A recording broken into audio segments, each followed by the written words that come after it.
ДИК померка на СДСМ и ДУИ, политичко насилство и уривање на институциите. Вака експертите ги коментираат измените на изборниот законник кои возможуваат формирање на државна изборна комисија со 61, а не како досега со 81 пратеник. Во 27 години независност никогаш не се правеле вакви промени по брза постапка, без јавна дебата и без согласност од опозицијата, вели професорката по уставно право Тања Каракамишева.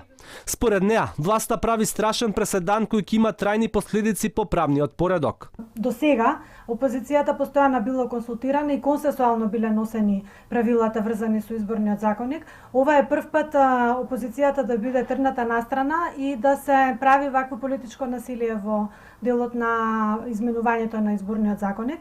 Со ова се согласува и поранешниот министер за правда Михајло Маневски.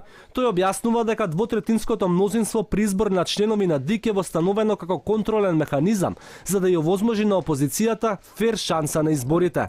Слично правило имаат речиси сите демократски земји во светот. Ова е еден огромен препад во што се случува во врска со предлагањето и тоа по hitna постапка за еден ден да се донесе изборниот законник без никакви дискусии, без никакви консултации.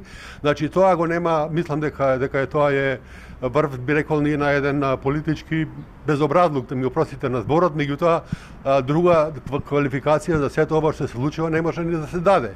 Дополнително, владата го злоупотребува европското знаменце и ги носи измените по скратена постапка без причина, објаснува Каракамишева.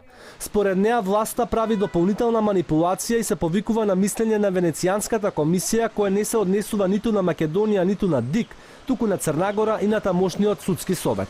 Комисијата е јасна во препораките. Измени на изборен законник не треба да се носат 6 месеци пред избори и не треба да важат веднаш, односно во првиот циклус. Ги повикувам властите конечно да се вразумат и да почнат да ги применуваат правилата, уставот и законите во Република Македонија, бидејќи на крајот на денот по тоа ќе се валоризираме и во тој почеток на преговори и така натаму, колку ги почитуваме принципите на Советот на Европа и на Европската унија, владењето на правото, демократијата и почитувањето на човековите слободи и права. Формирањето на ДИК без опозиција уште од сега го става под знак прашање референдумот и неговите резултати, коментираат експертите. Според нив, не смее да се дозволи ова како што велат подривање на правниот систем незапаметено од осамостојувањето.